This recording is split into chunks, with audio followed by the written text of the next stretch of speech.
As we all know that a society, that is every society, categorizes people into certain strata, ठीक है? And those strata are called social class. Some, of course, some societies categorize those people in terms of caste, some in terms of class. Okay, uh, when we talk about the social stratification in terms of class, we have two prominent sociologists who have their own views about the stratification in terms of social class. Okay, the one is Karl Marx, and the second is Max Weber.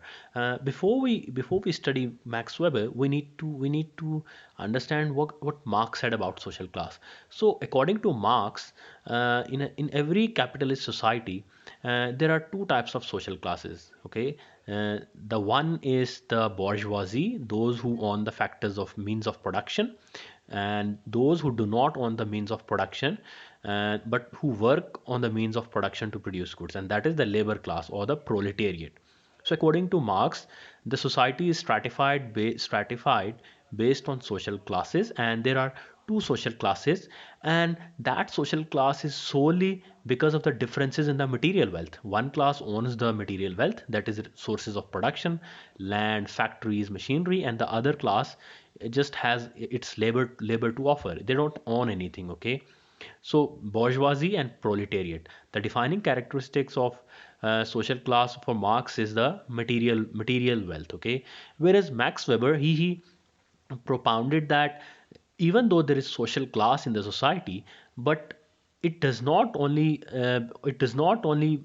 has its foundation on material wealth. Okay, Weber says that social class is more than that. Social class is based on power, prestige, and wealth property. Now, Marx only focused on the third aspect, that is wealth and property. He said that social classes are based upon material wealth, whereas Weber propounded that apart from material wealth, prestige and power also contribute to the social class of an individual.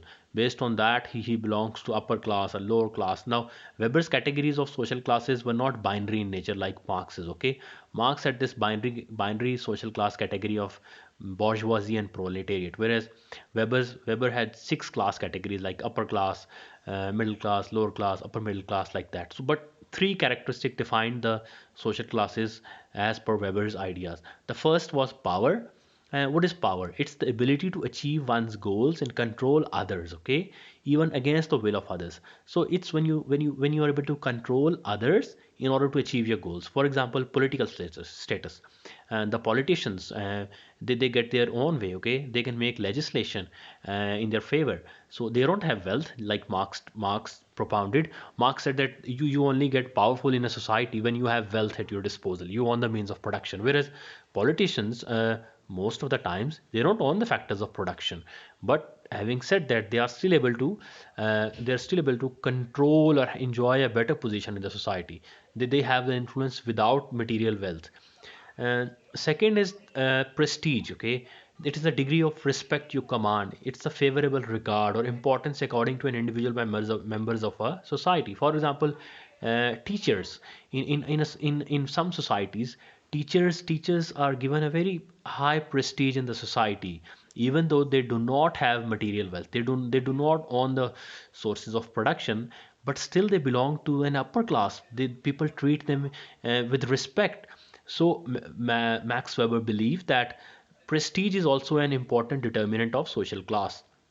Similarly, doctors in some societies, doctors are very it's a very prestigious job, and people treat them with a degree of respect. So that is also a determinant of social class. So the first was power, the second was prestige, and third is wealth or property. Now, what is wealth? It's accumulated economic resources.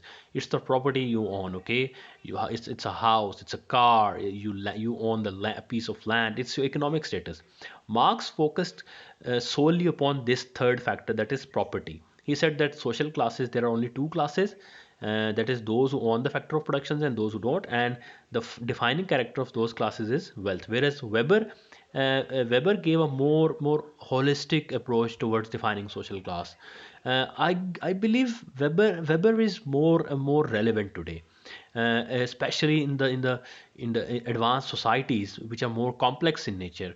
It's not like the previous societies where there was forced labor, and some people owned the farms and other had to work on those farms. No, society has changed.